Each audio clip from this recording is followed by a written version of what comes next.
A graça e a paz a todos vocês, eu sou Nelson e eu estou aqui na Igreja Batista da Redenção de Americana, junto com ele, meu pastor Eliseu Fúvio, para perguntar, e aí, pastor, pode ou não pode? Porque aconteceram algumas coisas nessa época de carnaval e que me deixou em dúvida, viu? Eu achei como é que funcionava alguma coisa. Quando a gente acha que está aprendendo alguma coisa, vem alguém que lança alguma coisa, daí você não sabe, será que eu estou certo? Será que eu estou errado? Eu vim perguntar para o senhor referente a algumas igrejas que iniciaram um movimento de bloquinho evangélico no carnaval e evangelismo no sambódromo, evangelismo nos grupinhos de carnaval, nos bloquinhos, né?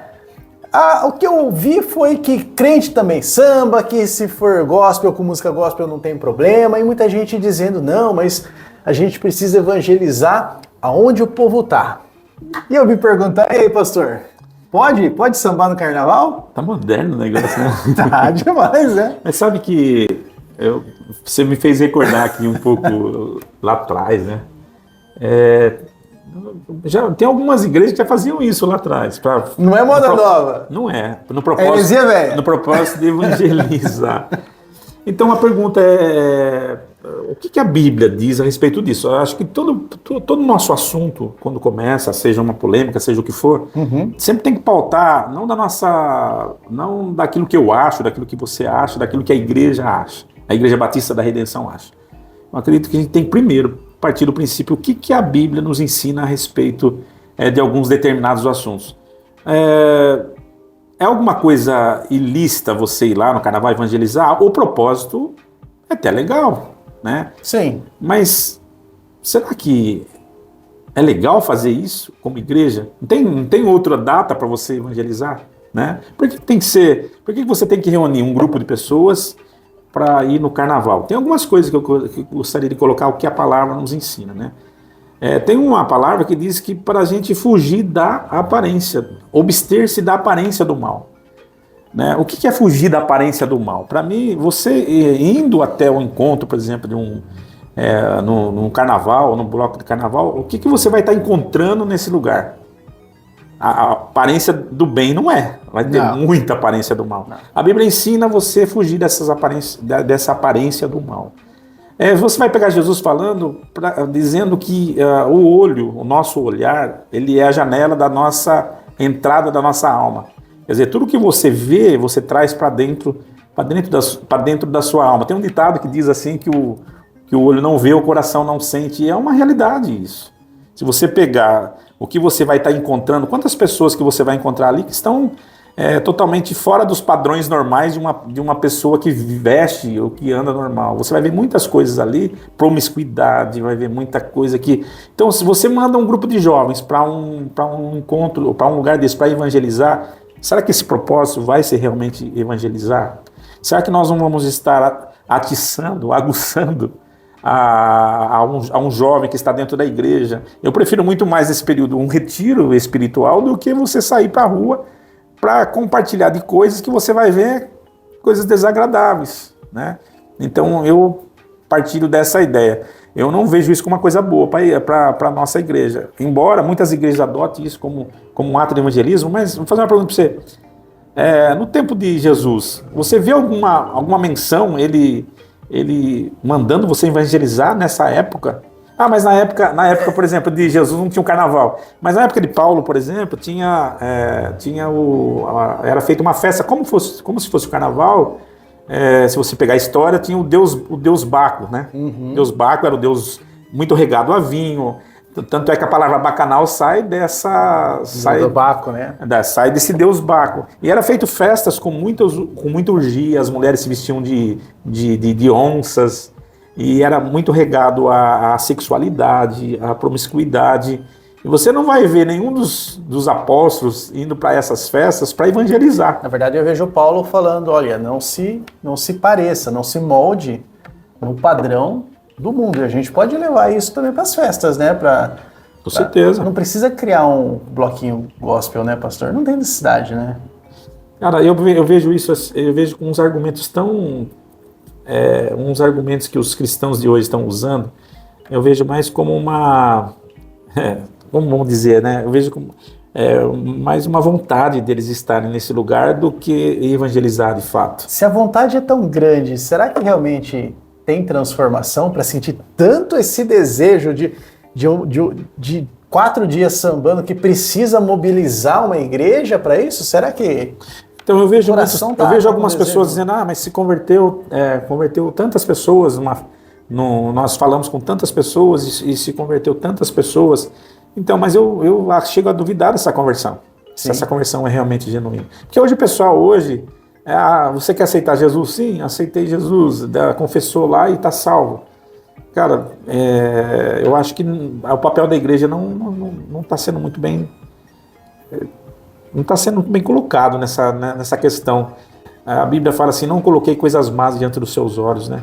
Sim. Então, se a Bíblia nos orienta a fugir, abster-se da aparência do mal, manda a gente não colocar coisas más diante dos nossos olhos. Jesus fala que a janela da nossa alma é o nosso olhar. Então, para que expor a minha juventude? Para que expor alguns irmãos da igreja a esse tipo de situação? Eu vou contar um caso que aconteceu antigo. Tinha um certo evangelista, gostava de evangelizar homossexuais. Então ele vivia,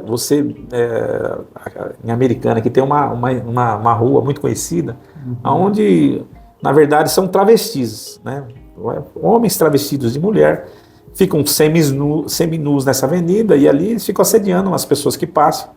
E quando você passava por essa avenida, você constantemente via esse evangelista ali, evangelizando aquelas pessoas, aqueles homossexuais, aqueles travestis. E uma determinada, eu tive a oportunidade de conversar com ele, eu perguntei para eles por que ele fazia aquilo. Ele falou assim, que Deus chamou para fazer aquele trabalho. Ação. Não, vou falar só o final da história para você. Esse cara acabou se envolvendo com um travesti, perdeu toda a carreira, o ministério dele, e nunca mais ouvi falar um evangelista que se percebia a sinceridade nele.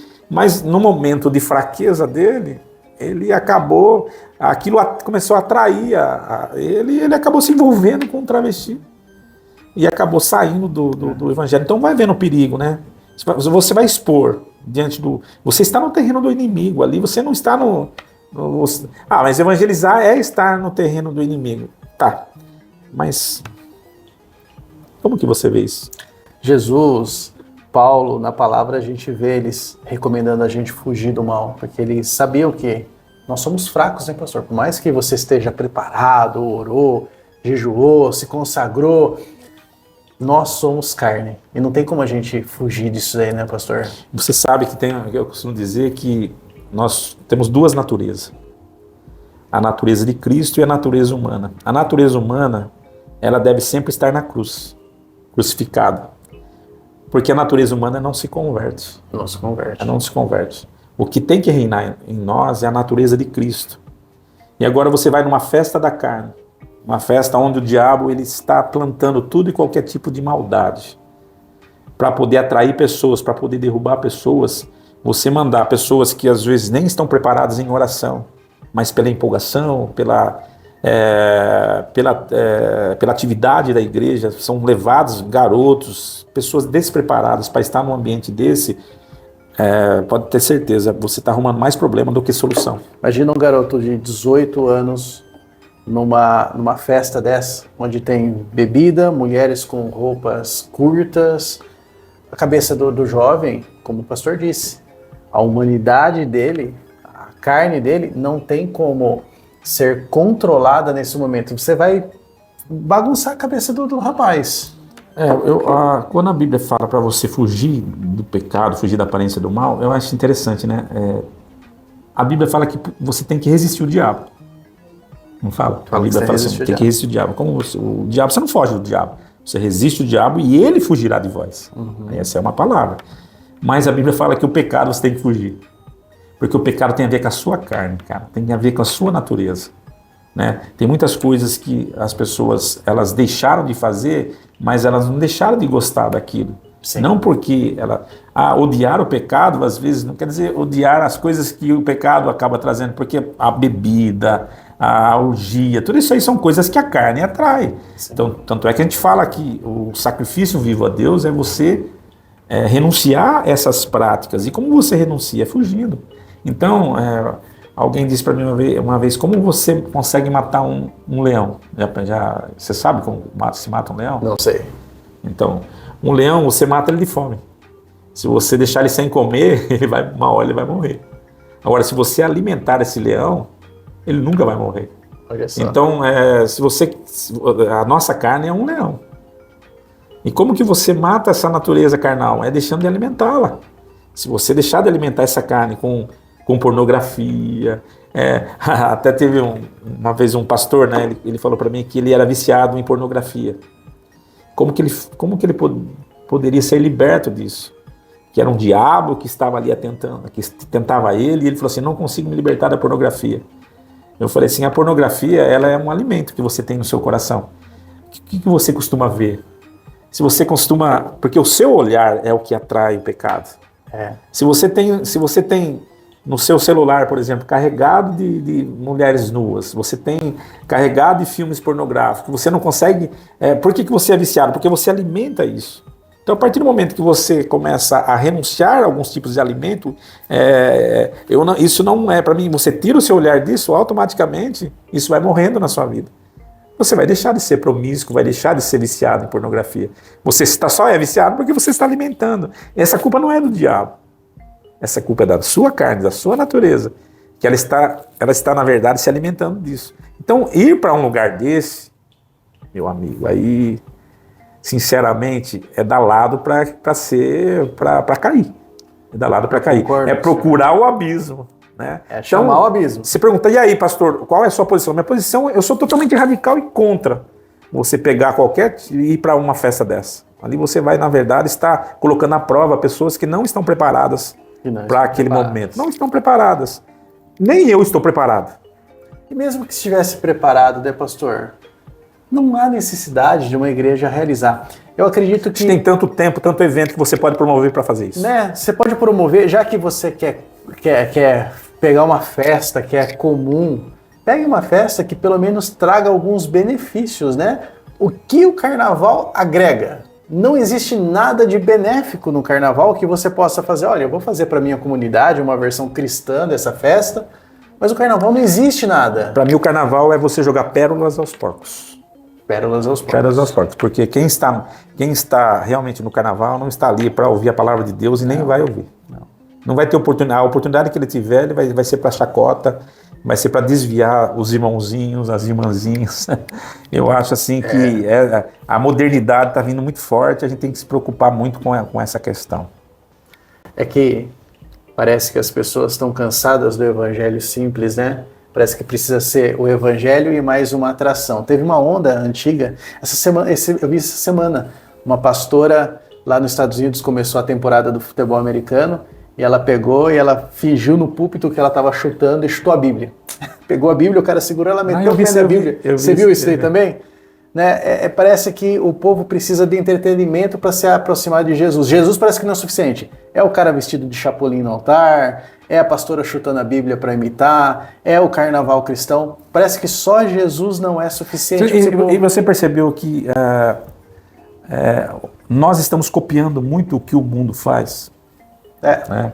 Eu acredito que a igreja antigamente era a referência. Ela era a referência. Se tem alguém que tem que copiar a gente. Sim. Mas hoje a igreja, ela parece que ela quanto mais ela ficar parecida com o mundo, parece que mais ela vai ser aceita pelo mundo. E é verdade. Só que a Bíblia manda fazer o contrário, né? Nós não somos aceitos. A Bíblia fala assim, não se amoldem. Romanos 12, capítulo 12, versículo 2. Rogo para que você não se amoldem. Não se pareça com esse mundo. Né? Transformai-vos pela renovação da vossa mente. E essa palavra é muito forte. Muito forte. Dentro desse assunto, parece que teve uma pastora também. Eu ia perguntar para os senhores daí. Vamos lá. O Apocalipse da Ivete Sangalo. O Apocalipse da Ivete Sangalo. Um ato falho. Pastor, é uma outra coisa. E aí, pastor? A Baby do Brasil deu um prazo para Jesus, de 5 a 10 anos, para ele realizar o Apocalipse. E a Ivete Sangalo falou que ia macetar o Apocalipse aí. Quem que tá certo nessa história? Mas tá tudo errado, né? Essa Baby do Brasil, o que ela estava fazendo ali sabe, é aí que a gente, aí que está, né? Essa hipergraça que a gente vem falando aqui, Sim. Tem feito essas pessoas acharem que elas podem tudo, né? Elas podem, hoje a pessoa tá lá transando e cantando louvor. A pessoa tá lá pelada, tá sem roupa, tá nua, cantando louvor. Vai pro motel Camante e coloca o louvor Coloca o louvor no rádio e acha que tá adorando a Deus e tá tudo certo, né? Eu até tava lendo aqui esses dias o Jeremias 7, Jeremias 7, onde Deus fala, vocês estão prostituindo, vocês estão roubando, vocês estão adorando outros deuses, estão entrando na minha casa e falando que tá tudo certo, está tudo certo. Eu estou vendo tudo isso, Deus fala. Não está tudo certo. Quer dizer, a gente está vendo uma situação hoje. Primeiro, a Baby veio com aquela. Eu vejo o pastor, não, Deus está usando a mula. Aquilo não é mais nem mula, meu irmão. Desculpa, não tem nada a ver, é ridículo. Primeiro que o Apocalipse vai acontecer, claro, está escrito, todo mundo sabe disso. Vai acontecer quando? Nem Jesus ele deu data. Como é que ela vem colocando data nessa situação? Primeiro começa tudo errado, né? Apocalipse depois entra num tema, um tema de carnaval, amigo. Discutir com Ivete Sangalo, irmão. A Ivete Sangalo vive endemoniada, meu irmão. Quer dizer... Eu imagino quem estava lá embaixo, o Fulião, louco do jeito que estava, vendo a Ivete Sangalo discutir com a Baby do Brasil sobre Apocalipse. Que maluquice que é essa? Aí vem a Cláudia Leite trocando a Exua... Pro Iemanjá, pro Exua. Trocou a letra do Iemanjá pro Exua, foi criticada na rede. Essa mistura, Nelson, que nós precisamos tomar cuidado. A igreja verdadeira, eu tô falando aqui tem não sei quantas pessoas vão nos ver, né? Tá começando a aumentar, né? Tá começando a aumentar. Mas a igreja, Pedro, né, escreveu, está escrito na carta de Pedro, a epístola de Pedro, ele fala que Deus reservou para ele um povo seu, santo, zeloso, um povo de boas obras. Onde está esse povo? Pois é. Cadê o povo exclusivo? Cadê o povo santo? Povo separado, Cadê né? o povo separado? Santidade, santo, quer dizer, o povo separado. Onde está esse povo? Cadê a igreja?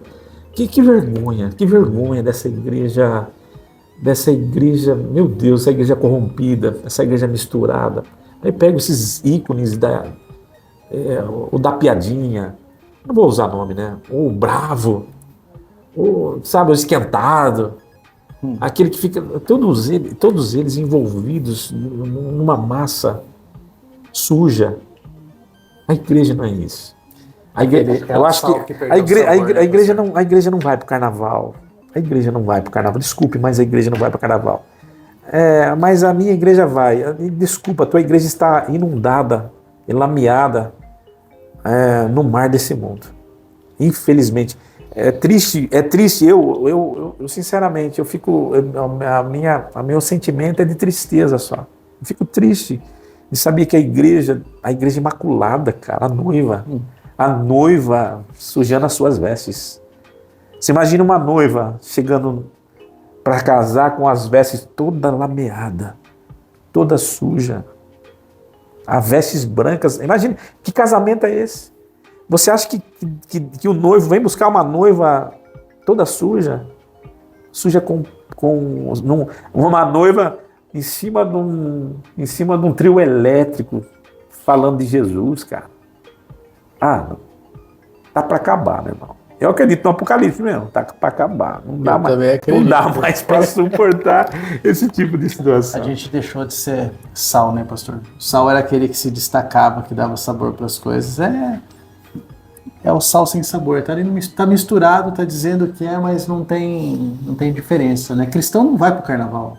Eu acho que tá na hora da igreja ela usar o colírio de Deus, cara. A igreja precisa comprar roupas novas, usar o colírio de Deus para começar a enxergar novamente. Porque a igreja tá cega, cara. Tá cega. Meu irmão, é lamentável. Eu, sinceramente, são assuntos que a gente vem trazendo, né? E eu gostaria muito que vocês replicassem isso que a gente está falando aqui. Porque, meu irmão, tem alguém pensando diferente? Espero que tenha. Porque o que vai ter de pessoas que não concordam com a gente? Vão dizer que nós somos ultrapassados, que a igreja tem que ter o seu papel na sociedade, que a igreja tem que ocupar o seu lugar na sociedade. Ser inclusiva. Sendo que a Bíblia fala que a igreja ela é peregrina nessa terra. A Bíblia fala assim, a vossa cidade não é aqui, o vosso país não é aqui, vocês não são daqui. O que fazia a diferença nos nossos irmãos primitivos, né, nos nossos primeiros irmãos, é que eles levavam tão a sério essa questão, cara, e que nós só estamos aqui falando sobre isso por causa daqueles irmãos. Se depender dessa geração promíscua, adulterada, geração suja de cristãos de hoje, infelizmente. O Brasil é de causar vergonha ao mundo, esse evangelho tão pequeno e tão misturado que nós estamos vendo. É triste. E eu quero convidar você a deixar seu comentário aí, se você quiser se manifestar. O que você acha? Que a gente vai para o carnaval? Nós tivemos a posição do nosso pastor aqui, né? Se você concorda, o azar é seu. Você acha que vai ou não vai para o carnaval? É momento de evangelizar? E o que você acha do Acopalipse da Ivete Sangalo? Vai acontecer? Ou tá certo a briga lá? Eu sigo sua posição. Não era nem para existir essa discussão, porque não era se elas são crentes, se elas são cristãs, não era nem para elas estarem lá. Exatamente. Não é momento de você... Mas diz aí. Isso aqui é mais um vídeo do E aí, Pastor. Queria agradecer ao pastor aqui. Semana que vem a gente traz mais conteúdo. Estamos juntos. Queria convidar você a compartilhar. Compartilhe esse vídeo. Dá para escrever também no canal da Ibra. Você escreva. Dá para se inscrever, seguir no Instagram. Segue a gente da lá. Redenção de Americana. Até mais. Até mais. Até breve.